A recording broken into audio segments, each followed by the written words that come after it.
episodio de este programa, este podcast que ya está siendo habitual. Yo iba a empezar cada 15 días y ahora ya me aboracé tanto que lo estoy haciendo cada semana. Espero les esté gustando, espero estén encontrando algo interesante, espero no me estén fundando tanto como me ha pasado con algunos otros clips virales. El día de hoy tengo el agrado, el gusto, la emoción de presentar, mira qué bonito fui presentando. Muy bonito, muy bonito. A mi querido amigo Jorge Navarro, el buen Prime. ¿Cómo estás, amigo? ¿Qué Muy mote te bien. pongo? Porque yo te conocí como músico de Ventilader, luego te Exacto. conocí como, ¿qué eras? ¿Label en OneRPM? AIR, AIR en OneRPM, y sí. ahora eres... Label Relations. Ay, suena un mote interesante. Sí, sí, pues todo al final va un poco de la mano y todo es parte del mismo círculo, ¿no? O sea, Al final estás en la música y exactamente. en la industria. Exactamente. ¿Cómo estás? ¿Cómo te ha Muy tratado bien. esta vida después de tanto tiempo que no nos veíamos? La verdad, muy bien. La verdad, muy contento. Pues justo lo que mencionabas, ¿no? Digo, nos conocimos tú y yo en mi etapa de músico, de Sí. Ventilader, Donde tenías hambre. donde tenía hambre, Sí. exacto.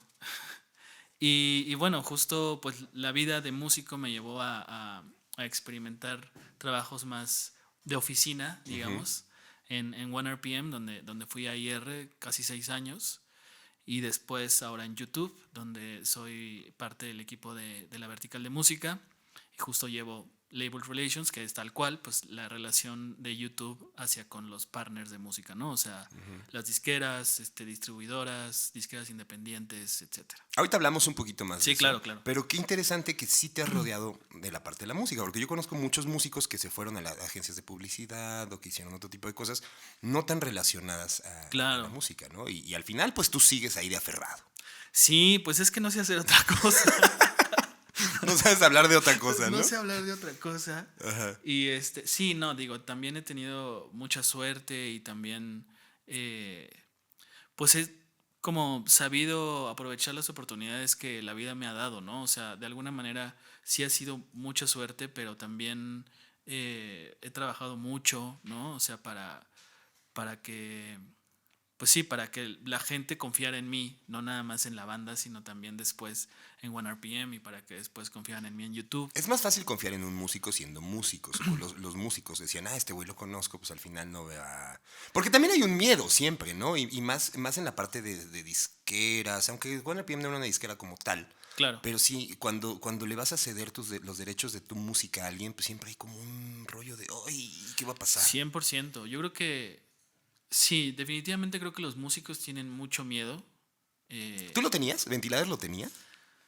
Era otra época también. Sí, mira, a nosotros nos tocó una época muy difícil, ¿no? O sea, nos tocó una época en la que todavía no existían plataformas de streaming, todavía no monetizabas nada. Bueno, no monetizabas, pero estaba MySpace, ¿no? Sí, pero no monetizabas, Sí, ¿no? correcto. Y al final fue justo como esos años que hubo entre la piratería, o sea, que empezó la piratería y la era del streaming, ¿no? O sea, Ventilader se separó justo como 2 años después de que abrían las primeras plataformas en México, ¿no? Entonces prácticamente no nos tocó, o sea, nos tocó como lo muy primero. Pero sí metieron la música. Sí, claro. Ok. Y y ya después, o sea, creo que las plataformas fueron como de gran ayuda para muchos artistas, ¿no? Porque creo que se creó como esta clase media del músico, ¿no? O sea, como que de alguna manera hay artistas que gracias al streaming están monetizando su música, pues, para vivir decentemente, ¿no? En realidad hay una democracia.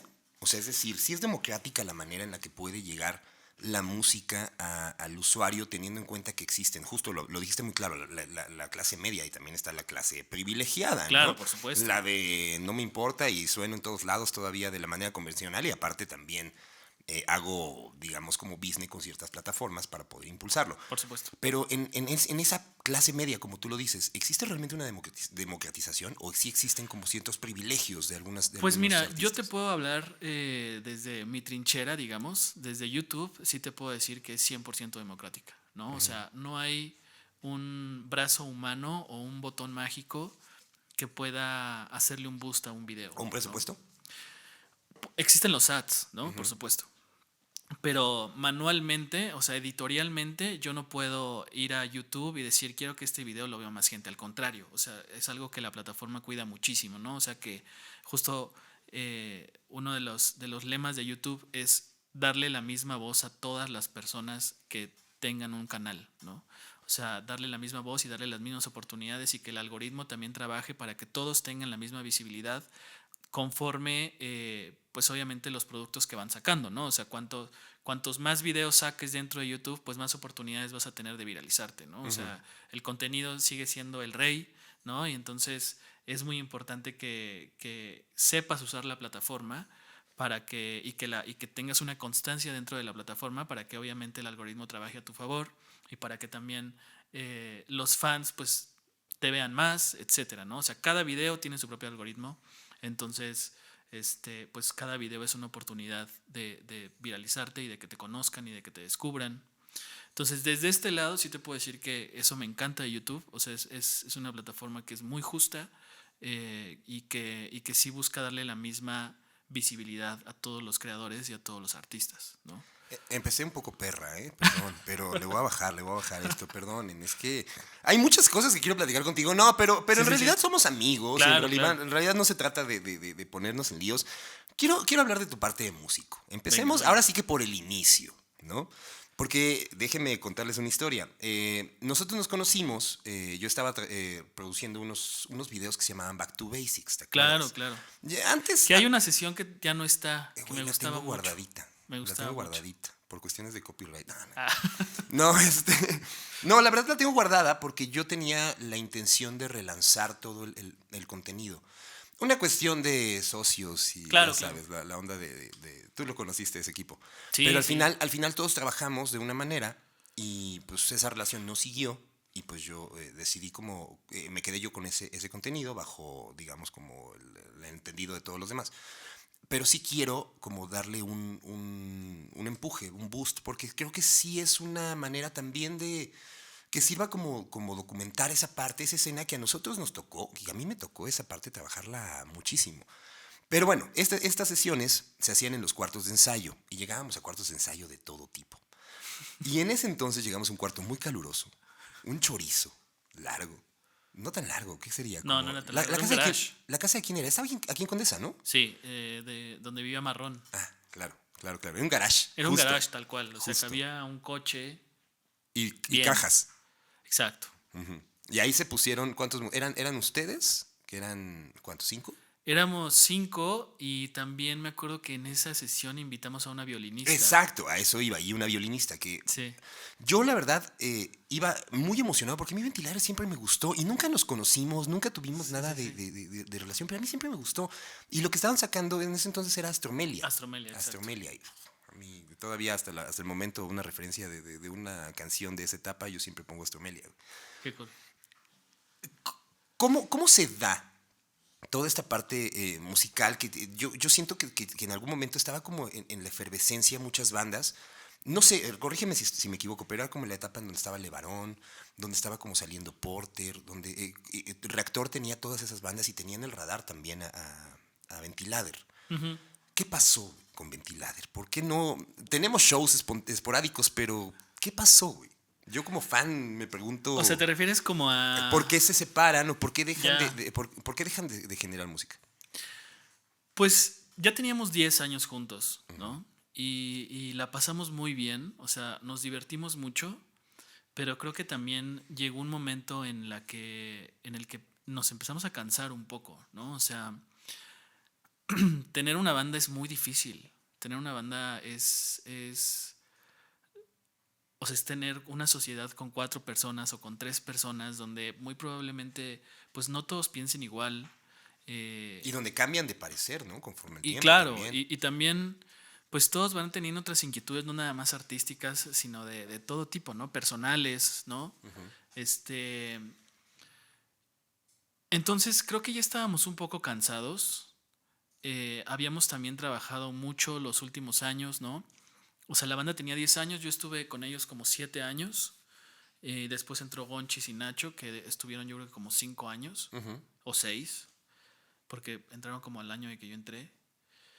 Y sí trabajamos mucho. La verdad es que éramos una banda que trabajaba mucho. O sea, ensayábamos mucho.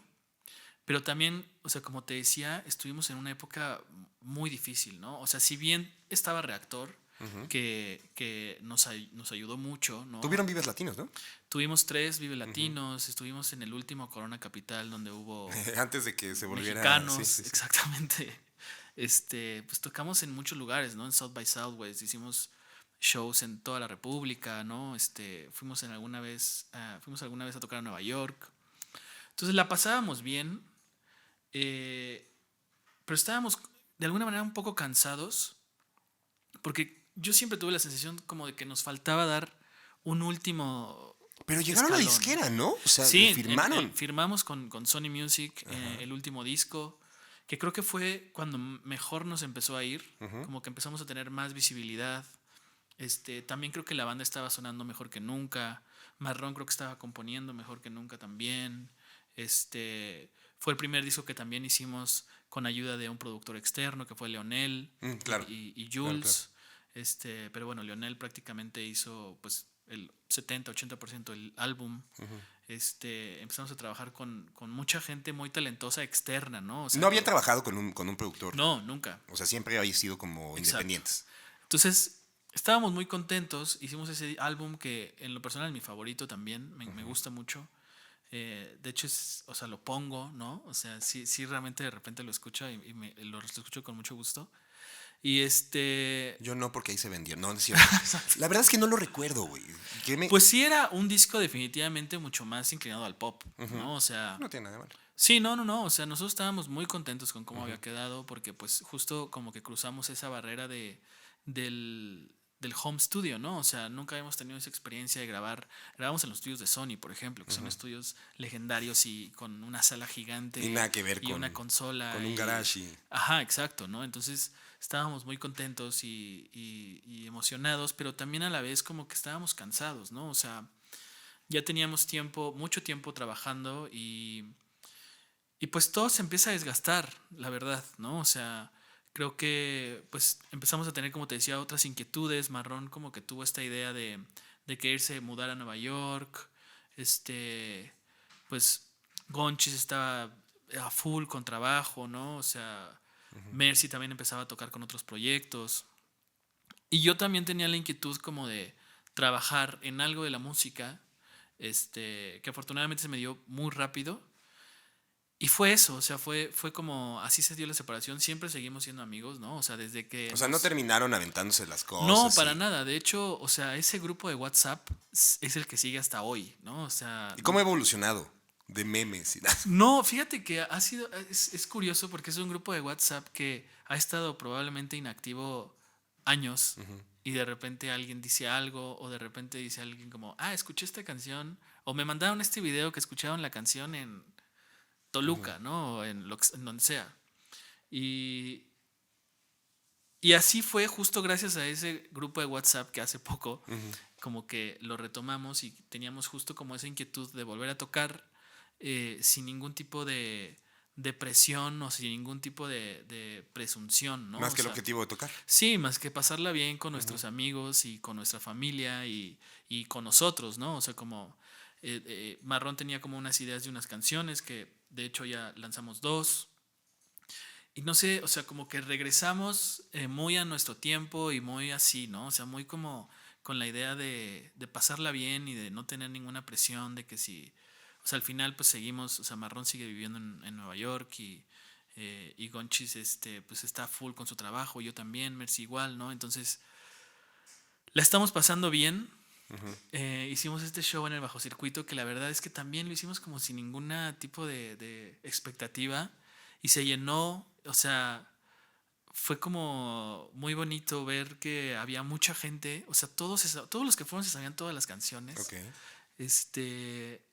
Lo cual me pareció increíble. Obviamente es un foro chico, pero eso, o sea, no sé, como que dijimos, ¿dónde estaba toda esta gente hace? Sí, ¿no? Sí, de acuerdo. Sí. Entonces, estuvo muy cool. Luego tocamos en Querétaro, donde también fue gente que cantó las canciones y que se la pasó bien.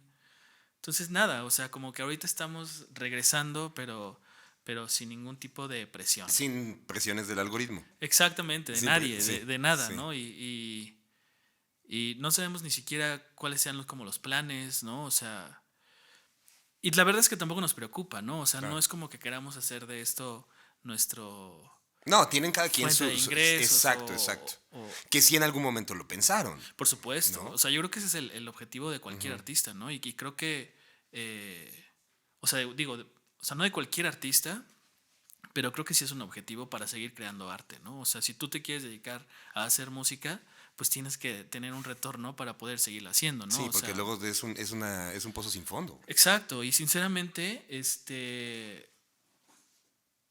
o sea, sinceramente también cuando un artista se dedica a otra cosa como para justo poder solventar los gastos de su carrera artística, pues también la verdad es que no va a estar enfocado al 100%. Pero eso pasa ¿no? mucho en México. Muchísimo. Desafortunadamente son pocas las bandas y siempre que hablamos de bandas grandes, siempre pues, nos damos cuenta que esas bandas grandes tuvieron la oportunidad de dedicarse de una u otra manera más al 100% a la música, ¿no? Bueno, Claro. por lo menos un 80, un 90, ¿no?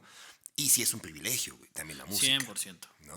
Por supuesto. Y vaya. O sea, es un privilegio desde el hecho de que, o sea, digo, cada vez es más barato quizás, pero el tener equipo para hacer música no es barato, ¿no? O no era barato antes, ¿no? O sea, el hacer un disco hoy es mucho más barato que antes, pero a nosotros nos tocó que no era tan barato. Es que ¿no? estamos en un limbo nosotros, ¿no? Exacto. Nuestra generación es un limbo. Entre... Y si te vas todavía más atrás, no. o sea, pues era impagable, ¿no? O sea, pero las disqueras tenían un poco más de claro. atención hacia eso porque era una industria mucho más jugosa. Por supuesto. ¿No? Y a nosotros sí nos encontrábamos en ese limbo. En ese limbo 100%. en donde ya empezaban a ver como cositas para poder grabar desde tu casa, pero no Claro. quedaba tan bien. No quedaba tan bien y pues todavía se usaba mucho la música. O sea, hoy como que todo está un poco más enfocado a los beats o hay discos 100% electrónicos, ¿no? O 100% hechos con una computadora. Pero pues en ese entonces... digo que no fue hace mucho, pues todavía o sea, en esa época que tú dices de Reactor, es que todas las bandas tocábamos, sí. O si bien teníamos como un acercamiento hacia la música electrónica y teníamos beats y secuencias, etcétera, todos tocábamos, ¿no? Bien o mal, pero tocábamos. Y la neta es que una guitarra de $100 sí no suena igual que una de $50,000. Y no había el plugin para que sonara igual. Exacto. ¿No? O estaban todavía desarrollándose algunas cosas. Sí. Entonces... por supuesto que es un privilegio y vivir como artista de tu música, por supuesto que es complicado, ¿no? Ahora, no es un caso de derrota, yo lo veo así, o sea, yo lo veo al contrario, ¿no? Yo veo un caso de que fueron cambiando y seguramente las prioridades, como lo dices, cambiaron de cada uno conforme fueron creciendo. Y probablemente no se enfocaron tan al 100. ¿Qué hubieras hecho distinto, güey? Para que las cosas fueran... Para que ahora estuviera sentado y diciéndome... Fíjate viene que el nuevo disco. O sea, sinceramente, creo que no hubiera hecho nada distinto. O sea, sinceramente creo que Ventilader en ese momento terminó cuando... O sea, personalmente te lo digo, en un buen momento, porque también he podido explorar otras ramas de la música que me apasionan igual o más, ¿no? O sea, justo el haber vivido toda esa etapa con Ventilader, siendo una banda independiente y luego siendo una banda independiente, pero firmada con una disquera independiente y luego firmados con una major label. ¿Quién los tenía firmados antes? El primer álbum salió con Noiselab. Ajá, fíjate. El segundo álbum salió con una distribución de Universal. El tercer álbum salió completamente independiente cuando Radiohead sacó el In Rainbows. A todo mundo le movió, ¿no? Ajá, ponle precio. Dijeron, ajá, exactamente, ¿no? Sí. Entonces sacamos el disco tal cual por la página, gratis. Luego nos firmó una disquera. No hicieron ni siquiera el experimento, güey, de que hubieran 50 centavos. ¿No? Y luego había una banda independiente de unos amigos, una disquera independiente de unos amigos que se llamaba Indie Alliance. Ok. Que ellos eran los que sacaron el Astromelia y sacaron los vinilos, ¿no? Ese era como ¿Hay vinilo del Astromelia? Sí, ¿Cómo lo consigo, cabrón? Ya no hay. ¿Cómo lo consigo? ¿A quién tengo que matar para eso? Déjenme, voy a preguntarle a los de Indie Alliance. Igual y tienen todavía. Ok. Pero sí, o sea, como que sacaron eso y después de ese fue Sony Music. Entonces, experimentamos con todos los modelos de negocio que han existido en la música, ¿no? O sea, como distribución de Major 360, independiente, con una disquera independiente y luego y el primer disco con Noiselab, que en ese momento pues, era la disquera independiente pues más importante, ¿no? Sobre todo en el género alternativo. Sí, porque acababa de sacar a Zoé en Claro, regreso, ¿no? sí. Sí. Traía, creo que la distribución de los de Morrissey e Interpol y no me acuerdo qué otros, ¿no? Sí. Entonces, justo como que eso me hizo ver, o sea, como pues las flaquezas de las bandas, ¿no? O sea, qué es lo que necesitan. Y a mí me encanta ayudar, ¿no? O sea, desde las trincheras en las que he estado, que ha sido OneRPM y ahora YouTube, pues me encanta ayudar a los artistas en lo que yo pueda, ¿no? O sea, obviamente, o sea, sí, poniendo siempre al artista primero y de todos los géneros. También creo que el trabajo me ha hecho ver que pues hay gente talentosa en todos los géneros, ¿no? Que depende mucho el contexto cultural de un artista para desarrollarse como artista, ¿no? O sea, porque todavía somos de la época en la que como que había banditos, ¿no? Y había el rock, el pop y... Exacto. Y creo que eso cada vez se pierde más y a mí me encanta.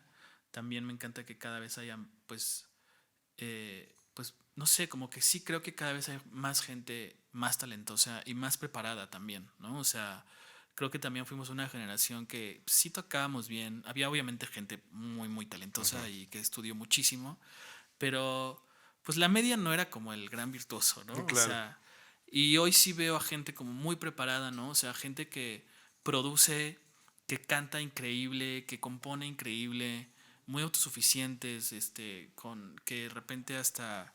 Y que saben también delegar cuando tienen que delegar, ¿no? O sea, que eso también creo que es súper importante en cualquier proyecto, ¿no? O sea, el delegar a la gente que pues sabes que lo va a hacer mejor que tú, ¿no? O sea, porque evidentemente en algo no vas a ser el mejor, ¿no? Sí, de acuerdo. Y en algo alguien va a tener una mejor visión sobre tu propio proyecto, aunque tú tengas aunque tú seas el artista, pues alguien va a llegar y te va a decir, güey, o sea, no sé, las redes sociales, manéjalas así, o sea, lo estás haciendo terrible, ¿no? Y eso está cool. Pero alguien profesional. Claro, porque también, por supuesto. porque generalmente cuando hablas de bandas independientes que empiezan a tener esa parte o esa cosquillita del profesionalismo, pues se reúnen de las personas que pueden tener a la mano, que a lo mejor no hay manera de pagar a una persona más profesional. Y entonces también es un ensayo y error y de repente se cansa todo el mundo, ¿no? Sí. Y bueno, ¿tú cómo regresarías con el prime de esa época ahora con todo este conocimiento y le dirías, güey, aprovecha este lado, hagan esto? ¿Qué consejos se darían, güey? Uf. Porque tú ya conociste ahora, digo, y son otros tiempos. ¿O te hubiese gustado vivir esta época como músico? Sí, yo creo que sí. Yo creo que sí me hubiera gustado. Creo que cada vez hay más oportunidades, ¿no? O sea, creo que como dices, hay una democratización, cada vez hay más nichos y si bien dudo mucho que vuelvan a ver como las grandes leyendas de la música, ¿no? O sea, no creo que vaya a haber otro Rolling Stones, por ejemplo, nunca más, ¿no? Sin embargo, sí creo que hay nichos que te pueden hacer, puedes contar otra historia de éxito, ¿no? Entonces sí me hubiera gustado vivir en esta época, pero también, o sea, si yo tuviera como ese de regresar a Ventilader y ver qué cambiaría, pues justo hacer o sea, como adoptar las nuevas tecnologías más pronto. O sea, yo recuerdo que... Fueron renuentes. En algún momento, o sea, yo me acuerdo que Instagram o nuestra página de Facebook la sacábamos, o sea... No le daban como ya que era necesario, ¿sabes? Ya que era como de, güey, si no tienes Facebook no existes. Y era como, bueno, pues vamos a sacarlo.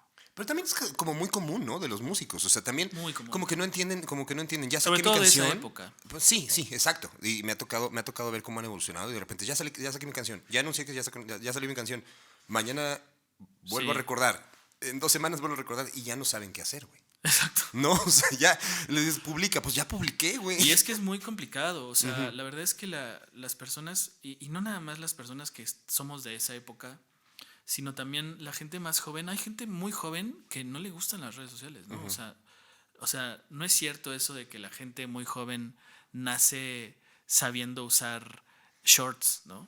O de que salen, o sea, no es cierto, o sea, hay mucha gente que todavía no lo tiene muy claro, que no le gusta, que se siente incómodo, que no le gustan los No retos, le gusta parecer tal vez a no cuadro, le güey, gusta tener que estar parecer a hablando. cuadro, pero también desafortunadamente vivimos en una época en la que pues puede ser necesario, ¿no? O sea, desafortunadamente sí tienes que crear mucho contenido y sí tienes que estar muy visible para ciertas cosas. Obviamente hay excepciones de artistas que a lo mejor no postean tanto y que les va increíble, ¿no? Pero son excepciones, ¿no? O sea, creo que hay muchos artistas que se basan en esas excepciones para decir, güey, pero si él lo hace así, ¿por qué por qué yo no lo puedo hacer así? Pues sí, o sea, todos son distintos y hay una excepción o dos o tres excepciones de artistas que a lo mejor sí, o sea, lo que saquen es un hit, ¿no? Y si hay fenómenos en ese aspecto, o sea, por ejemplo, me voy a regresar, yo estoy muy ruco, güey. Pero yo pienso en el último fenómeno que a mí me tocó vivir cuando yo todavía estaba en cosas de música, era Ed Maverick. Claro. Y yo lo veía como un fenómeno, güey. Y de repente alguien me decía, no, hay una maquinaria atrás moviendo. Sí. Güey, a mí se me hizo muy lógico el conectar. Y hace poquito tuve a Alan de Ibero, aquí, y le preguntaba, porque a mí me voló la cabeza una entrevista que le hizo a Latin Mafia, güey. Justo Yo, iba a hablar de Latin Mafia. yo no tenía ni idea de Latin Mafia, güey. Y escuché y de repente empecé a escuchar la historia y no, y llenaron el estadio. Velódromo. El velódromo, cuando ustedes iban por un campo de, creo que de 1,000 personas. Y yo dije, güey, ¿qué es esto? Sí, increíble. Y sí sigue habiendo esos fenómenos. O sea, Peso Pluma es un fenómeno, ¿no? Pero sí creo que hay una inversión ahí. Pues mira, yo te puedo decir que todo el crecimiento que ha tenido en YouTube ha sido orgánico. Ok.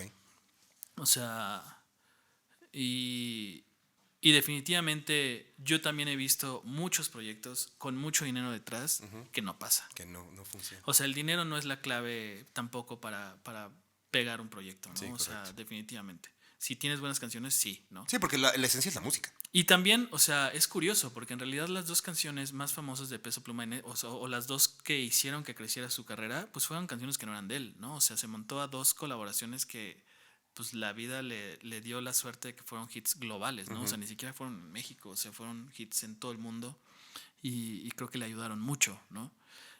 Pero sí, o sea, por ejemplo, también Kevin Carl justo es un artista que creo que no está como tan activo en redes y que su primer show en el DF fue el Auditorio Nacional, ¿no? O sea, y yo fui a ese show y estuvo increíble y estaba completamente lleno y la gente gritaba muchísimo, ¿no? Y se sabía todas las canciones, ¿no? Latin Mafia también es un ejemplo pues, de chavitos que son muy honestos con su música, ¿no? O sea, creo que hacía falta también un proyecto así, ¿no? O sea, como con esa estética, como de pues, tres chavitos como que les vale madres, ¿no? O sea, que hacen música honesta y que además hacen muy buena música, ¿no? Entonces, eso creo que lo transmiten muy bien. Y pues también, ¿no? O sea, yo supe de ellos justo cuando hicieron ese show en el Velódromo que lo agotaron en 10 minutos. Es una locura, o sea... Sí, que se cayó la página y que fue una locura, ¿no? Sí. Entonces, pues sí, sigue habiendo esos fenómenos que ojalá pues sigan estando bien trabajados y que haya más, ¿no? O sea, a mí la verdad me encanta lo que está pasando en la música, ¿no? O sea, en México en particular, con todo lo que está pasando con la música mexicana y con todos estos proyectos que están como que no son precisamente música mexicana, pero que la gente los está consumiendo. O sea, yo me acuerdo que hace, por ejemplo, 4 años, el top 200 de YouTube, por ejemplo, incluso de otras plataformas, eran un 20% artistas mexicanos, ¿no? Y eran artistas muy consagrados. O sea, era así de que Luis Miguel, porque salió la serie, ¿no? Y ahorita tú ves los charts y es prácticamente o sea, se voltearon, ¿no? O sea, ahorita son 80% cosas mexicanas y eso me encanta, o sea, porque creo que veníamos de ya una época bastante larga de no exportar cosas, de no ser como el referente de Latinoamérica, que lo hemos sido durante muchos años, ¿no? Entonces, me gusta lo que está pasando con la música latina en general y también con lo que está pasando con proyectos mexicanos, ¿no? Y, por ejemplo, Latin Mafia me encanta, o sea, justo ayer los escuchaba y decía, es que sí están muy chidos, ¿no? O sea, sí entiendo que a un chavito, o sea, A mí no me hablan, güey. Ese es el punto. Exacto. Pero aún así entiendo, porque pasó eso. Yo escuché esa entrevista con Alan y luego voy con mi sobrina de 15 años y me dice, me gusta mucho Latin Mafia. No, y me ¿Qué es encanta, esto? o sea, la forma en la que escriben sí se nota, o sea, me gusta justo darme cuenta de eso que dices, ¿no? O sea, me gusta darme cuenta de que no nos hablan a nosotros ya. Sí. O sea, su lenguaje es como completamente distinto, pero muy chido, o sea, muy lindo, como muy bien. O sea, me gusta mucho el proyecto y me gusta mucho esa generación de artistas porque estoy seguro que después de ellos vendrán otros que querrán imitarlos, ¿no? Y y sí, o sea, creo que van a seguir habiendo estos fenómenos los próximos años. ¿Y cómo es para ti cambiar el chip de todo lo que escuchabas, de todo? Porque seguramente tenías una música que era tu, Claro. ¿no? Como a lo que siempre volvías. Y ahora que desde OneRPM, que de repente te empezaron a llegar muchos proyectos y de todo tipo, y luego ahora con YouTube, ¿cómo cambias el chip, cabrón?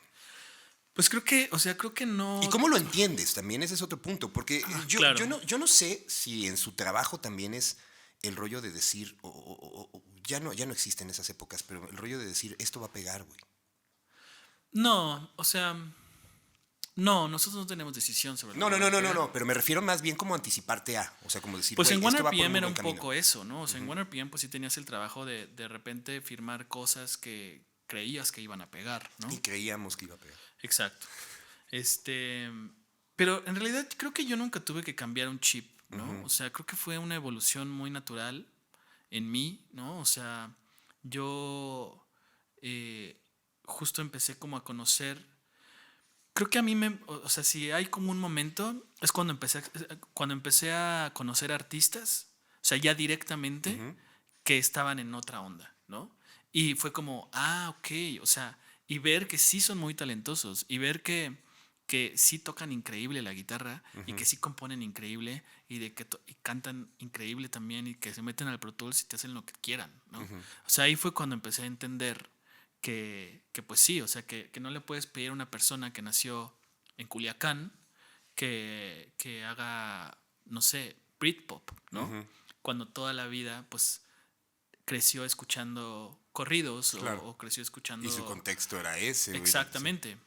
Entonces, ahí fue cuando empecé a entender, ahí fue también cuando me empecé a interesar como en la historia de distintos géneros, no nada más mexicanos, sino pues de todo, ¿no? O sea, por qué, y también entender por qué funcionaban, ¿no? O sea, como que al final hay muchas cosas que no nos explicamos, ¿no? Como estos fenómenos, y es padre de repente como sentarte a tratar de entenderlo, ¿no? A lo mejor nunca lo entendemos, o a lo mejor yo No, tengo una percepción completamente distinta a la tuya de por qué funcionó un proyecto, claro. pero me gusta tratar de entenderlo, por lo menos, ¿no? Y fue así, fue muy natural. Yo en OneRPM, pues obviamente empecé a escuchar de todo tipo de música y empecé a.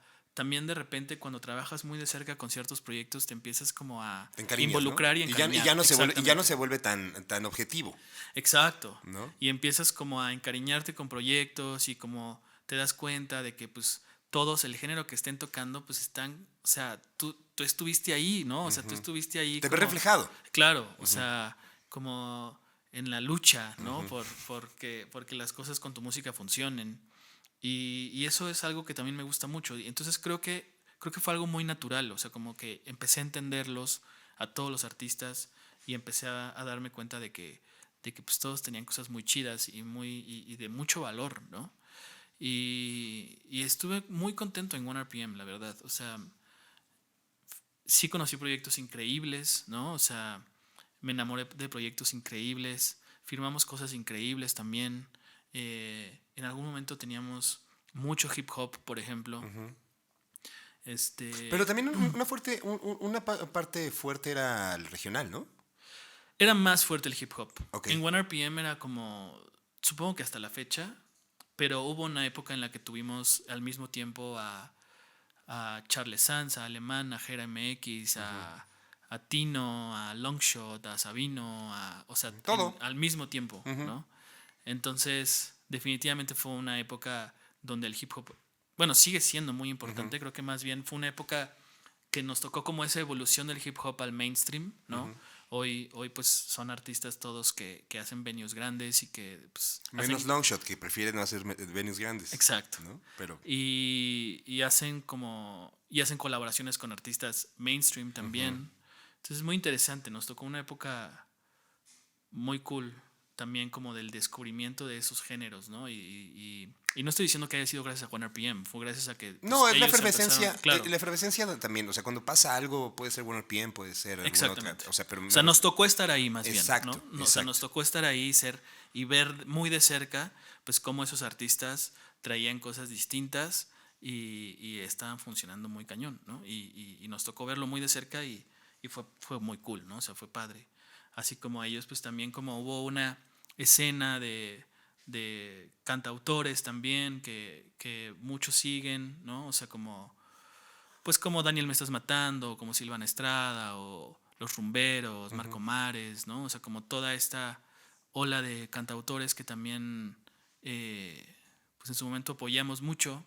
Y bueno, Daniel acaba de hacer un auditorio, o sea, todos siguen como haciendo pues venues cada vez más grandes y eso también está increíble, ¿no? Oye, ¿y de proyectos alguno que hayas trabajado desde el principio y que haya logrado algo? Pues yo creo que Daniel, o sea, Daniel fue un artista que tal cual llegó a 1RPM prácticamente tocando la puerta, me enseñó un par de canciones y dije así como, wow, güey, o sea, esto está increíble, o sea, esto nadie lo está haciendo. Y me acuerdo que me apuré mucho. Ese contrato fue al mismo tiempo que el de Silvana Estrada, prácticamente llegaron juntos. Y me acuerdo que me apuré mucho a que firmaran los contratos porque sabía que en cualquier momento todo el mundo iba a estar súper sobres, ¿no? Okay. Y bueno, Silvana también, pues increíble. Pero bueno, Daniel como que sí vi una evolución de su carrera, o sea, de tocar en lugares muy chiquitos. O sea, me acuerdo de un bajo circuito, por ejemplo. Me acuerdo, o sea, se saltaron el Lunario y luego hicieron un Metropolitan. Y luego hace 2 semanas hicieron un auditorio. Bueno, hace poco hicieron un auditorio. Entonces, creo que ese fue un artista que sí vi como desde muy el principio, ¿no? Marco Mares también fue otro, aunque Marco ya tenía como... O sea, ya había sacado canciones antes de estar en 1RPM. Y Daniel no. O sea, Daniel fue su primera canción, salió con nosotros y hasta la fecha sigue en 1RPM. Y estuvo muy cool. O sea, como que sí es algo que pues me da mucho gusto ver, ¿no? O sea, como ser testigo de cómo un artista crece, ¿no? Creo que él... ¿A raíz de qué crees? O sea, yo sé que de trabajo y de música, pues, pero... Pues es que pero, creo que es eso. O sea, no hay... O sea, sí no fórmulas. O sea, que me queda claro que no hay una fórmula, si todo el Exacto. mundo lo haría. Pero alguna cosa que hayas dicho, güey, esto lo hizo increíble, aparte de su música. Yo creo que cómo se comunican los dos, o sea, porque obviamente Iván, son ¿no? dos, Iván y Daniel. Cómo se comunican con la gente creo que parte medular de su proyecto, ¿no? Y lo ves, o sea, es muy evidente, por ejemplo, que Daniel usa Instagram e Iván usa el Twitter, ¿no? Y tienen conversaciones completamente distintas y paralelas. Que sería muy diferente a lo que una persona de marketing te diría que hicieran, ¿no, güey? Y tú los ves en el escenario y la interacción que tienen con los fans también es muy única, ¿no? Y también ves que Iván tiene una línea muy clara y Daniel tiene una línea muy clara también, ¿no? O sea, pero que a la vez conviven muy bien entre ellos, ¿no? O sea, incluso cómo se viste Iván y cómo se viste Daniel es completamente distinto, aunque hay como un hilo conductor de repente, ¿no? O sea, como que... Cierto color, Sí, cierto... exacto, si hay un stylist que les dice, bueno, güey, o sea, si van a hacer cosas completamente distintas, por lo menos No pónganse, se no salgan de sé, esto, sí, claro. algo morado los dos, ¿no? Entonces, creo que la forma en la que se Que comunican... luego a las bandas les cuesta un chorro, ¿eh? Sí. Oigan, vamos a vestirnos ahora de amarillo. Sí. Y alguien dice, no, yo siempre me he visto de negro. Exacto. Seguro estás pensando en quién. Y es que justamente por eso es muy difícil tener una banda, ¿no? O sea, es muy difícil de repente ceder, es muy difícil... Ellos son dos y a lo mejor es mucho más fácil, ¿no? Pero tener 4, o sea, si en una chamba cualquiera, ¿no? O sea, en cualquier chamba tú tienes 3 socios o 4 socios y es un pedo, o sea, Claro. si hay, o cada quien tiene muy claro cuál es su función dentro de la empresa o dentro de la banda, o van a salir cosas que... o van a ver cosas que no te van a gustar, ¿no? O sea, tarde o temprano. O sea, no pueden todos pensar igual. Eso es imposible. Entonces sí, es muy complicado como Sí, manejar esa funcionen. interacción Exacto. y tener el mismo... Bueno, porque a lo mejor pueden tener el mismo objetivo, güey, pero Exacto. visiones distintas, ¿no? Exacto. Y por lo menos no homogeneizarla, pero sí por lo menos llegar a acuerdos es difícil. Exacto. Oye, y de proyectos que tú hayas dicho, güey, este proyecto era el proyecto y vi cómo lo trabajaron y simplemente no pasó por algo digamos, como fuera de las manos. Porque hablas de Daniel y cómo se Sí. hicieron las cosas bien, pero también creo que existen proyectos que lo están haciendo bien, pero que simplemente no pasa. Pues muchos. O sea, digo, no se me viene ahorita a la mente alguno, pero pues es que es la mayoría, ¿no? O sea, desafortunadamente. Bueno, pero que estén haciendo las cosas bien, güey. Claro. O sea, ese es el sí, punto. Porque ahí sí también yo creo que difiere un poco. No creo que todos estén haciendo las sí, cosas bien. tienes toda la razón. Sí, sí, sí. No sé, o sea, ¿quién será? Pues Ventilader, ¿no? No me meto en líos, güey. No me meto en líos. Sí, o sea, porque, o sea, no son obviamente la mayoría, porque no la mayoría hace las cosas bien, eso Sí. es muy claro. O sea, incluso no nada más hay gente que no las hace bien, hay gente que las hace muy mal, ¿no?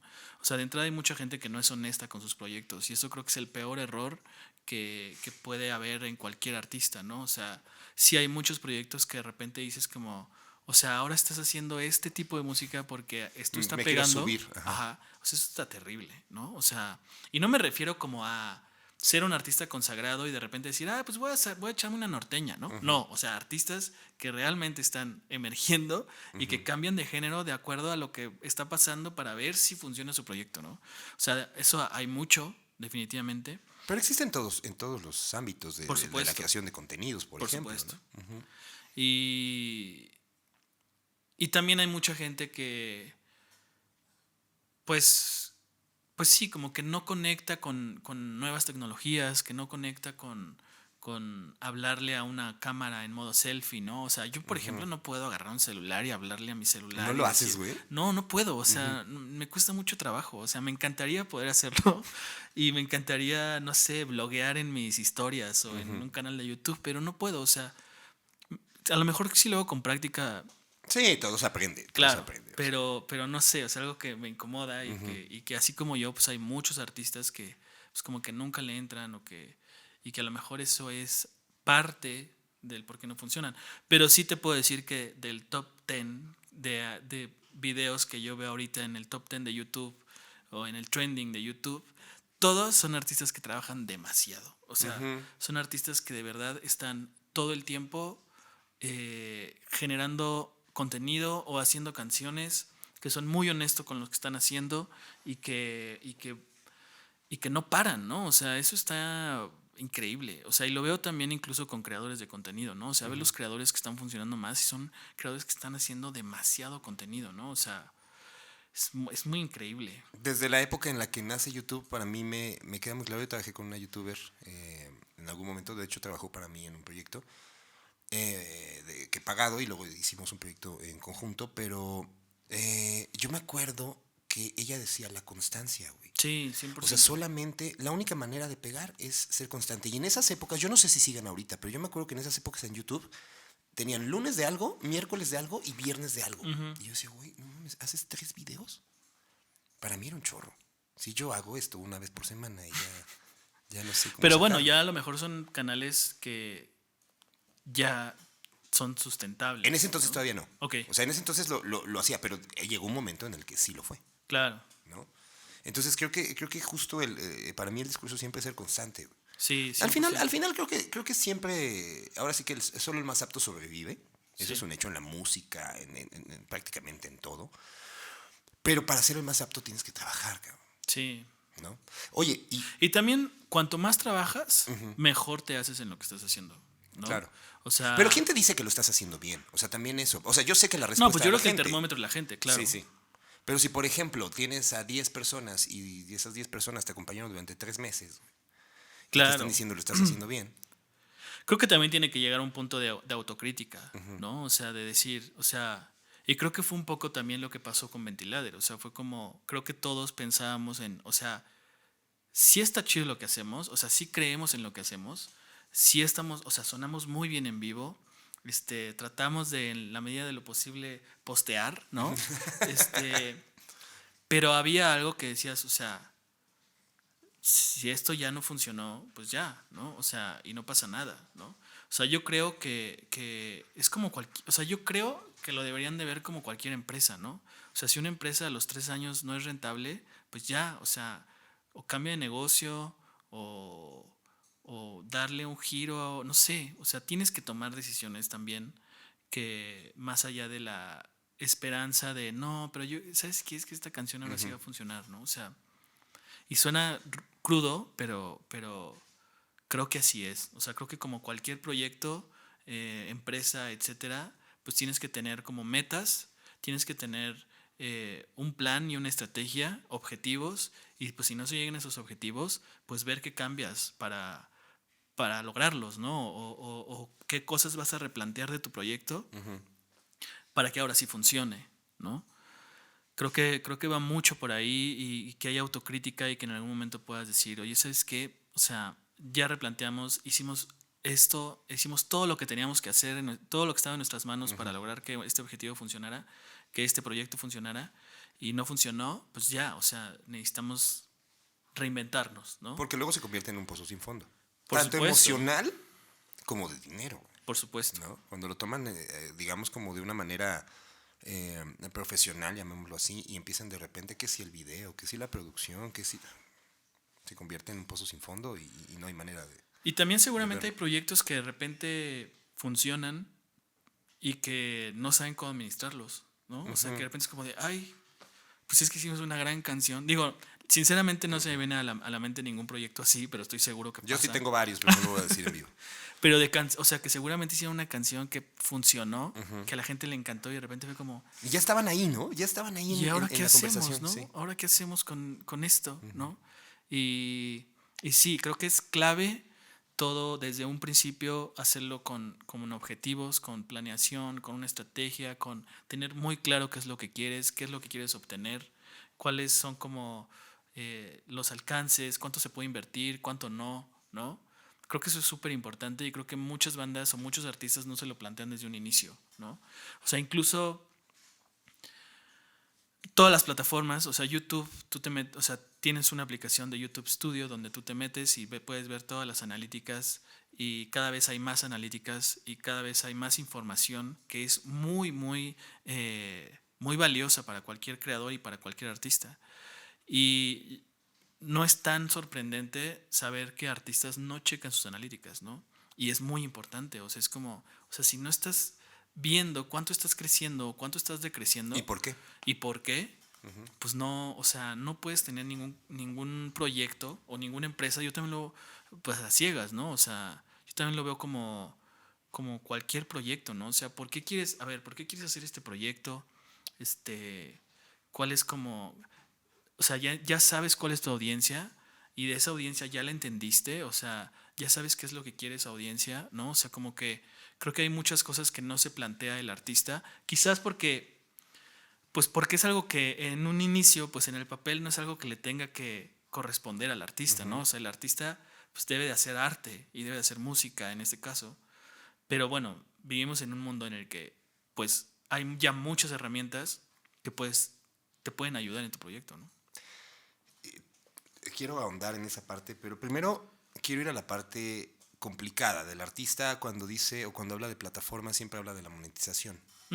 Y siempre habla de que no, es que pagan muy poco las plataformas. ¿Realmente pagan poco? Yo creo que pagan lo que pueden pagar. O sea, YouTube yo sé que hace muchos esfuerzos para pagar lo que se paga hoy en día, ¿no? O sea, es complicado, pero pues todo viene de ads. Y pues si no hay ads en YouTube, pues cómo se paga, ¿no? O sea, yo creo que definitivamente la industria de la música pasó de ser una industria de pesos a una industria de centavos, pero creo que aún así las plataformas y el streaming está salvando la industria. Pero probablemente así lo fue siempre. Lo que pasa es que veías esos centavos juntos en algún momento. Exacto. ¿No? Y yo lo comparo mucho con, o sea, como que creo que también la gente que se queja de un mal pago de parte de una plataforma, es porque como que no alcanza a, pues como a entender que pues es un stream, o sea, no es tuya esa canción y la puedes escuchar las veces que tú quieras, ¿no? Y cada una te va a generar pues un pago al artista. En este caso o sea, cuando tú comprabas un disco, pues te costaba 100 pesos y lo escuchabas las veces que tú quisieras, Claro. ¿no? Y eras dueño de esa canción y no le volvías a dar ni un peso más al artista. O sea, nunca, ¿no?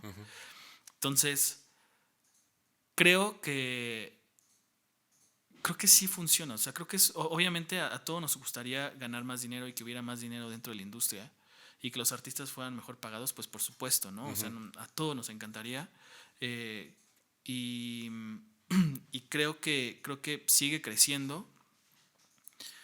Y sí, o sea, es complicado, pero pues o sea, sí que hacemos todo lo que podemos para que el artista tenga pues lo más justo posible, ¿no? Sí, y lo dice alguien que a mí me tocó negociar en algún momento con el señor que tengo aquí enfrente.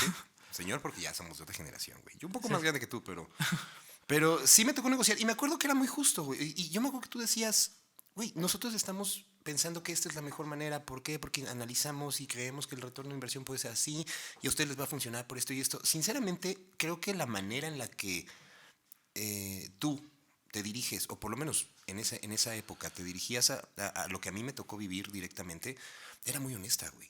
Claro. Y no esperabas nada más. O sea, sí, a final de cuentas hay una expectativa, como todo negocio y como toda apuesta. Tú pones unas hamburguesas en una zona donde faltan hamburguesas y piensas que como faltan hamburguesas, la gente va a querer hamburguesas. Pero, pues, ¿qué tal que es una zona vegana, güey? Claro. Entonces ahí empiezan esos errores que no analizaste. Pero al final todo plantea hacia algo bien. Y esa parte de la monetización supongo que ha generado o te ha generado roces con mucha gente alrededor de. Sinceramente no. O sea, sinceramente YouTube es una plataforma que tiene muy buena relación no solamente con los partners, sino con los artistas en general. Porque pues es una plataforma, como dices, ¿no? Creo que somos muy honestos. Creo que es una plataforma que se ha construido durante muchos años. Hay como un brand love importante, ¿no? En YouTube y me encanta. Entonces, sinceramente no. O sea, sinceramente yo no he recibido como reclamos directos, porque tampoco me corresponde a mí ni siquiera, Claro. ¿no? O sea, yo no soy como la persona que hace esos cálculos. Yo sí sé que es lo más justo posible. Eso sí me consta. Y, y por supuesto que nos encantaría que fuera más, pues a todos, ¿no? O sea, pero Pero sí, para que sea más, trabajenle. claro. ¿No? O sea, todos trabajenle para que sea más. Oye, y esas trampas que tratan de hacer, de poner a reproducir los videos, y todo Cada ese rollo, vez, o sea, ¿se encuentra la manera de encontrar ese tipo de problemas? sí, sí, pues ya en realidad ya son cosas más como pues de un robot Sí, claro. que va aprendiendo y que va detectando ese tipo de cosas dentro de la plataforma, ¿no? La verdad es que ya es muy difícil engañar a YouTube en cuestión como de copyright, si no es que imposible, ¿no? O sea, en cuestión Ni bajándole el pitch, ni cambiando el. Exacto, no. O sea, porque ya alguna vez alguien lo hizo y el robot aprendió de eso, ¿no? Entonces es muy complicado. Oye, y vaya, llegas a YouTube, se da esta transición. ¿Qué es lo que más te ha gustado, güey, de toda experiencia? Porque llegas a una de las empresas más importantes del mundo, Claro. ¿no? Digamos, ¿México es importante o muy importante para YouTube? ¿O Sí, es claro. una. No, México es un país súper importante para YouTube. En todos sentidos. Sí es un mercado clave. Y no sé, creo que lo que más me ha gustado es justo el equipo, ¿no? O sea, como que somos un equipo corto, un equipo bastante chico, pero es un equipo que es increíble, ¿no? O sea, como que todos tienen cosas a las que les puedo aprender, ¿no? O sea, de todos puedo aprender todo el tiempo y eso me encanta. Me encanta convivir con gente que tiene pues culturas completamente distintas y contextos culturales completamente distintos al mío, ¿no? Entonces, eso me ha gustado mucho. Me ha gustado también que la postura de YouTube hacia el artista siempre es muy honesta y siempre es como poniéndolo primero, ¿no? O sea, sí realmente me siento en un lugar donde con mi conocimiento puedo ayudarle a un artista a construir su carrera, ¿no? Ayudarle, ¿no? O sea, para nada determinar absolutamente Sí, no hay nada, manera. O sea, pero sí. poner mi granito de arena para que un artista pues construya una carrera dentro de la plataforma, ¿no? O sea, al final de cuentas, creo que lo que buscamos dentro de YouTube es que los artistas construyan carreras dentro de la plataforma, ¿no? O sea, eso es para nosotros lo más importante, que sean carreras sólidas y que tengan como buenos cimientos, ¿no? O sea, yo creo que YouTube es un muy buen reflejo de lo que está pasando en la calle, ¿no? O sea, si tienes tantos suscriptores, creo que es un muy buen reflejo de lo que está pasando y creo que te puede dar una idea bastante real de lo que pasa. O sea, si te está diciendo YouTube que tienes tanta gente en Puebla y tanta gente en Querétaro, es porque es muy probable que sí sea en esa proporción, ¿no?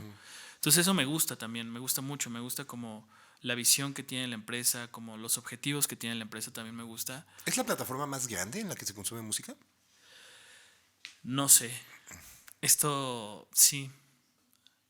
O sea, es que a mí me hace sentido, güey. O sea, sí se hablan de otras plataformas, pero me hace sentido porque mucha gente pone la música en la computadora y está haciendo cualquier otra cosa. Definitivamente, bueno, el objetivo sí te puedo decir que de YouTube para 2025 es ser la fuente número uno de revenue para cualquier artista. Ok.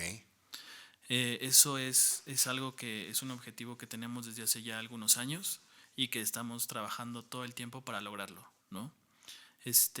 Queremos ser también el mejor lugar para un artista, ¿no? O sea, queremos que cuando un fan llegue a un canal de YouTube pueda consumir todo lo que quiere consumir de su artista favorito, ¿no? O sea, tenemos formato corto, largo, vertical, horizontal, live streams, community tab, tenemos playlist, tenemos en algunos territorios ya hay venta de merch, en algunos territorios hay venta de tickets. Entonces, sí estamos trabajando para hacer eso. Oye, la parte de YouTube, pensando solamente en los artistas, ¿tú tienes relación con los artistas, pero solamente con las disqueras?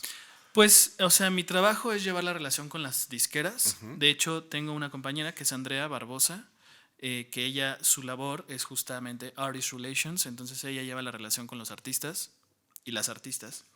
Y pero pues al final trabajamos muy de la mano. Al final, pues sí me toca recibir a artistas de mis labels, ¿no? O sea, si yo llevo una relación con X label, me dice, oye, necesito que vaya mi artista a tu oficina para que le expliques como buenas prácticas de YouTube, o quiere conocer las oficinas, quiere saber cómo mejorar su rendimiento dentro de la plataforma, pues bueno, obviamente van conmigo y existe esa relación también, ¿no? O sea, con el artista, pero o sea, en realidad yo a lo que me dedico es como a justo tener esa relación con los labels y ver qué oportunidades de marketing hay con los labels, ver qué cosas podemos hacer juntos, en qué cosas les podemos ayudar también, qué dudas tienen. También hay muchas cuestiones, hay muchas herramientas dentro de la plataforma que tenemos que empujar, ¿no? O sea, como que toda esa parte del engagement de YouTube con los labels y a su vez pues con sus artistas, ¿no? Oye, ¿y qué tan funcional es para la misma plataforma? Porque supongo yo que todos esos influencers que comienzan como influencers dentro de YouTube, también que bueno, utilizan otras Claro. redes para también difundir, pero digamos YouTube es base, y de repente saltan a la música, güey. Para YouTube es también como un caso de éxito esa parte, porque creo que muchos de ellos tienden a crecer muy rápido en la parte de música, aunque no, digamos, como que los produzcan de un lado, los generen de alguna manera, no porque no tengan talento, pero me refiero que también no son músicos per se. Claro. Esta relación con este tipo de gente que vive dentro de la misma plataforma, ¿cómo se lleva, güey? Pues mira, nosotros tenemos un caso que también es un fenómeno, hablando de fenómenos, que es Kenia Oz, ¿no? Claro. Que Kenia Oz es una artista que empezó siendo creadora y que hoy en día su canal de artista es casi del mismo tamaño que el de creadora. A mí me parece increíble lo que ella está haciendo en todos los sentidos. Creo que es una artista muy inteligente, que justo mi percepción es que sabe delegar muy bien. Tiene también un equipo en Sony que es increíble y que la apoyan mucho.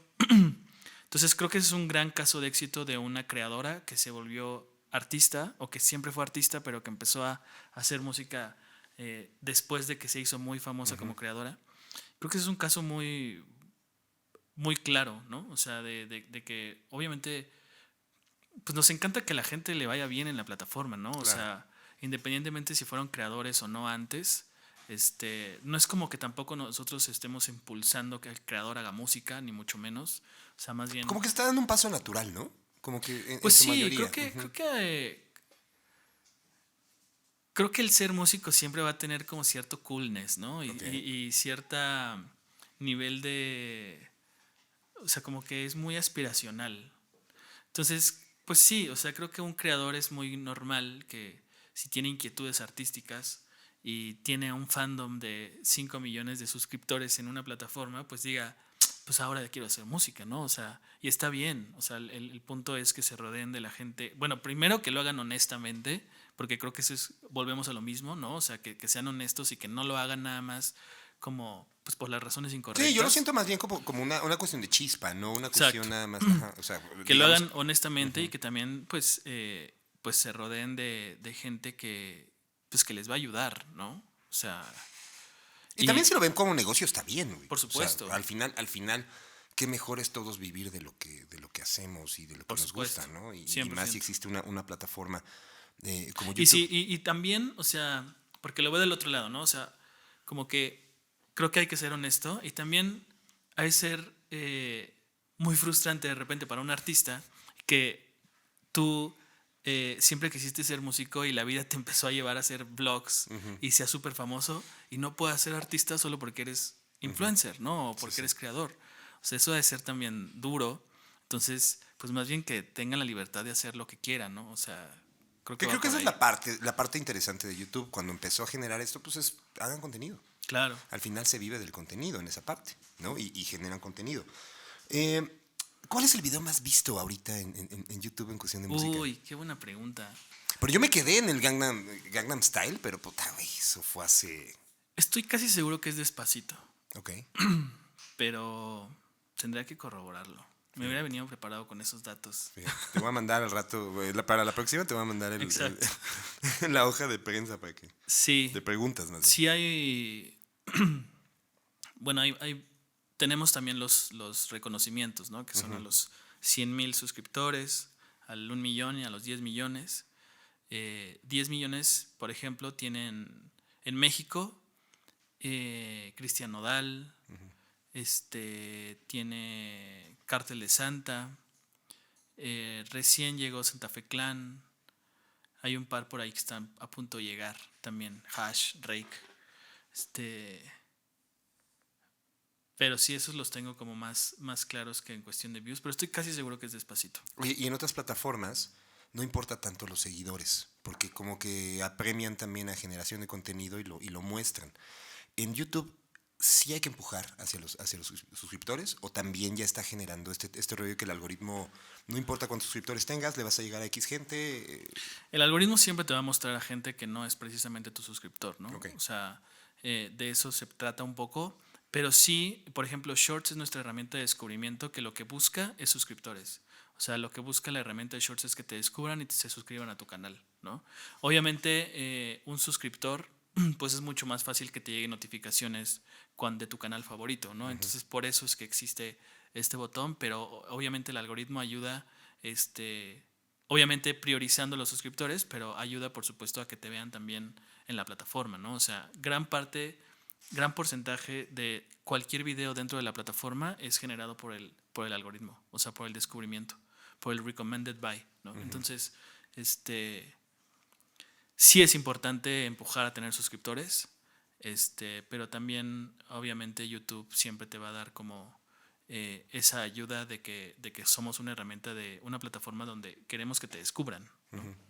Y tú ya como esta relación que tienes directamente con las disqueras, tú ya eres un experto en las analíticas.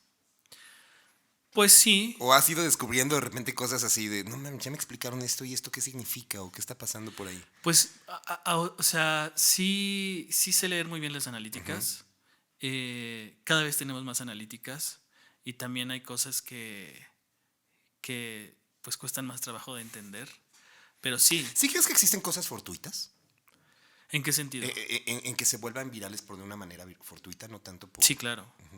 Sí, 100%. O sea, esos fenómenos que hablábamos, Exacto. pues, pero me refiero a que a lo mejor un video de una persona que solamente subió uno, güey, y ya, no le interesó más y se volvió famoso y de repente Yo creo YouTube... que sí, yo creo que debe de haber casos. O sea, justo como que ese es el fenómeno de la viralidad, ¿no? O sea, hay muchos videos que...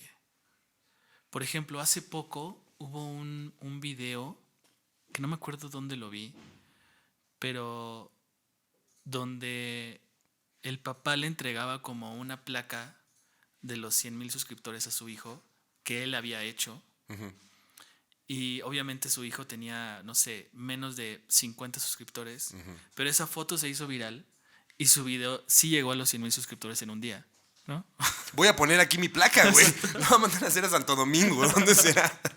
Entonces, pues sí, o sea, de repente hay cosas que explotan, ¿no? Y YouTube no llega y toca la puerta. Ey, esa no es una placa original, tienes que bajarla. No, para nada. ¿Cuáles son las limitantes que tiene YouTube en cuestión de contenido que bloquean? Bueno, hay una página que usted, o sea, que cualquier creador y cualquier artista tendría que revisar, que es la página donde ven todas las políticas de contenido, ¿no? Ahí usted, o sea, es una lista larga de cosas que pueden restringir tu monetización o que pueden, pues sí, de plano no estar permitidas dentro de la plataforma, ¿no? Entonces, más bien creo que tendrían que darse como un clavado ahí porque pues es una página de términos y condiciones y políticas, que sí es muy importante que las tengan en cuenta, ¿no? Porque de repente hay muchos creadores o artistas que al momento de subir un video ven que tienen una restricción en monetización y como que no saben muy bien por qué o como que reclaman, etcétera. Pero bueno, las políticas son muy claras en este tipo de cuestiones, ¿no? Pues ya vamos cerrando, ¿te parece? Ok. ¿Cuál sería el consejo que le darías a alguien que no pertenece a una major, que no tiene una disquera, que no tiene un equipo, que está comenzando a generar contenido musical o su música y quiere utilizar estas plataformas, en el caso de YouTube, para que empiece a funcionar lo que están haciendo? Porque creo que lo más importante, y tú lo decías, a YouTube no le conviene que no le vaya bien, güey. O sea, a YouTube les conviene que les vaya bien. ¿Cuáles serían esos consejos que supongo que se dan en las clasecitas o en los cursitos de YouTube, ¿no? Pues, o sea, digo, independientemente, o sea, viéndolo como una persona de la industria, pues yo creo que es muy importante, volvemos a la honestidad, a hacer las cosas por las maneras correctas, por las formas correctas, digo, por las razones correctas. Hacer las cosas por las razones correctas, ser constantes, tener un plan, tener una estrategia, crear contenido, ¿no? En el contenido en el que más cómodo te sientas, en la plataforma en la que más cómodo te sientas también, o sea, no importa, pero crear contenido, conocer a tu audiencia, saber a quién le estás hablando, ¿no? Creo que eso es básico y suena básico, pero no todo el mundo lo hace, no todo el mundo tiene un plan, o no todo el mundo tiene una estrategia, o no todo el mundo tiene un objetivo, ¿no? O sea, yo de repente sí veo gente que tiene objetivos muy claros, ¿no? O sea, yo veo gente que sí tiene como objetivo el llenar un lunario en 2 años, ¿no? O en 3 años. Esos son como objetivos que puedes realmente lograr y que te dan como una referencia de que lo estás haciendo bien, ¿no? O sea, el tener objetivos es muy, muy importante y cómo vas a llegar a esos objetivos, ¿no? También es muy, muy importante. Pues el último video que viste y que te sorprendió y que te gustó. Yo creo que justo Latin Mafia. Latin Mafia. Yo no he visto ninguno. ¿Tienen videos oficiales? Sí, tienen videos oficiales. Que me parecen muy cool, o sea, porque son como muy... Hay uno que está como en un Super 8 y me parece increíble. Julietota se llama. ¿Hacia dónde va YouTube? Ya me hablaste de cuál es el objetivo, pero ¿hacia dónde crees que va en cuestión musical? Aparte de ser el Pues digo, es muy difícil saberlo. Creo que la música en español seguirá creciendo. creo que la música mexicana también seguirá creciendo. Y la música latina en general creo que va a seguir creciendo. Creo que va a haber mucha mezcla de géneros entre artistas consagrados y artistas independientes y artistas emergentes. Eh, creo que va por ahí. O sea, creo que todavía hay mucho hacia dónde crecer. Creo que también los artistas están muy concentrados en lo que está pasando en aprovechar el momento. Entonces creo que va a ser muy bueno. Creo que por lo menos el próximo año va a ser muy interesante. ¿El rock está muerto en la plataforma? No está muerto. Creo que, o sea, el rock no creo que vaya a estar muerto nunca. Definitivamente creo que no hay nuevas bandas de rock. Eso sí. O sea, no recuerdo cuál fue como la última. Que a ti te voló la cabeza. O sea, me refiero como latina incluso, ¿no?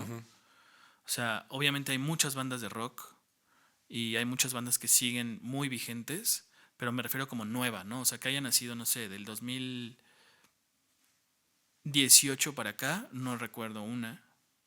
O sea, como tal cual, de rock mexicano. Pero sí tiene peso dentro de la plataforma, o sea, sí existe un... Sí, claro, o sea, pues es un género que se consume, ¿no? O sea, sobre todo creo que es un género que se consume mucho en vivo, Claro. ¿no? Pero definitivamente es muy difícil ya que un artista que hace rock, no sé, compita en cuestión de trending con un artista de regional mexicano de hip hop hoy, ¿no? ¿Y qué género aprendiste a querer, cabrón? La verdad es que todos fueron de una manera muy natural y de una manera que, o sea, la verdad es que me gustan mucho. O sea, me gusta mucho la música mexicana, me gusta mucho el hip hop. O sea, que son géneros que quizás con los que no crecí, pero que aprendí mucho de ellos y que me emocionan mucho. Me encanta, por ejemplo, ir a Mazatlán y ver todo lo que pasa allá, musicalmente hablando, e ir a los estudios y ver que la gente es muy talentosa y muy apasionada en una ciudad tan chica, que haya tantos artistas y tantos artistas tan importantes a nivel no nada más México, sino ya globalmente, me parece increíble. Pues vamos cerrando. Disco al que siempre regresas. Yo creo que el OK Computer. ¿Sí? Sí. Pongan Radiohead. Sí, ya es de... Sí, ya estamos en ese mood, güey. Disco que probablemente yo no haya escuchado y que me recomendarías con el contexto que tengas. El último disco de Eslabón Armado. Ok. Mejor banda o artista de todos los tiempos. Híjole. Pues me voy a ir por la fácil y voy a decir que los Beatles. Yo ya no, yo ya voy a ir en contra. Yo voy a decir que el Pet Sounds es mejor. Mejor banda o artista mexicano de todos los tiempos. Mejor artista Banda o artista mexicano. artista O sea, mexicano. es fácil, de puedes todos decir los Javier tiempos. Solís, puedes decir. Yo irte por la fácil. creo que Juan Gabriel. ¿Juan Gabriel? ¿Crees que Juan Gabriel, o sea, deberían de aprenderle muchos lo que hizo? O sea, la manera en la que llevó su carrera, las canciones, la manera de hablarle a la gente. Yo siempre he creído que si Juan Gabriel tuviera el día de hoy la oportunidad, porque aparte revolucionó también un contenido de YouTube. ¿Te acuerdas de esa entrevista que se hacía él mismo? Sí. Para mí era un genio, güey. Era un genio. Todo, sí. Y es un artista muy único. Creo que hasta incluso muy difícil de imitar. Replicar, claro. Bueno, O sea, de imitar no, porque sí hay muchos imitadores o sea, en varios bares, pero... Me refiero artísticamente. Sí, claro. O sea, no es como que hayan, como decíamos hace rato, ¿no? Que de repente sale una banda que funciona y como que hay muchas copias, ¿no? Con él, o sea, es muy único, es muy difícil como tratar de replicar su carrera, ¿no? Entonces, sí, definitivamente creo que es el mejor. Jorge, muchas gracias. No, gracias a ti. Gracias, amigo. Espero no te haya metido muchos aprietos. No, para nada. La verdad es que siempre me gusta conversar con gente que tiene algo que aportar y principalmente en muchas de las cosas que nosotros o de mi lado, pues no conozco, no entiendo y que de repente sí se toma como ay, ¿por qué no llega más dinero? Oye, si tuve tantas reproducciones, oye, ¿por qué le está yendo mejor? Sabes que en la industria de la música y principalmente del lado del alternativo siempre existe como en esos... Claro. Rollitos, ¿no? Y por eso era interesante. Espero que también les haya funcionado a muchos que escucharon. ¿Y dónde te pueden contactar, amigo? O sea, ¿estás recibiendo, digamos, si alguien quiere decir, oye, me gustaría entender un poquito más, ¿es posible? Yo les diría que se acerquen a su distribuidora o a su disquera y por medio de ellos podemos como entrar en contacto. Ok. Es lo más sencillo, la verdad. Perfecto. ¿Y si no lo tienen? Que lo tengan. Si no lo tienen, ¿Existe un apartado de YouTube que sí hable con artistas independientes fuera de disqueras? mira, hay muchas cosas. Bueno, ¿sabes qué sí les recomendaría visitar? artist.youtube.com. Ok. Esa página tiene muchos recursos y resuelve muchísimas dudas a cualquier artista. Es un portal que está en varios idiomas, que tiene mucha información, que tiene muchos tutoriales de analíticas, o tiene tutoriales de buenas prácticas de shorts o de buenas prácticas de tu canal en general. Ok. Entonces yo les recomendaría que se metan a esa página, y si no, pues que por medio de su disquera pueden entrar en contacto con nosotros, o su distribuidora, su agregadora, lo que sea. Una charla increíble, amigo. De verdad, qué bueno. Igualmente, muchas gracias. Se dio por fin. Sí, por Se dio fin, qué bueno. Gracias a todos los que estuvieron este ratito y nos vemos la próxima. Este podcast está producido por Luis Meijueiro. Producción, Carla Rocha, Diego Ortega, José María Barrientos. Audio, Luis Meijueiro. Edición, Autopod. Música, Exael Salcedo. Diseño y animaciones, Suck My Ponies, Don't Loop E. Producido por Polygon MX.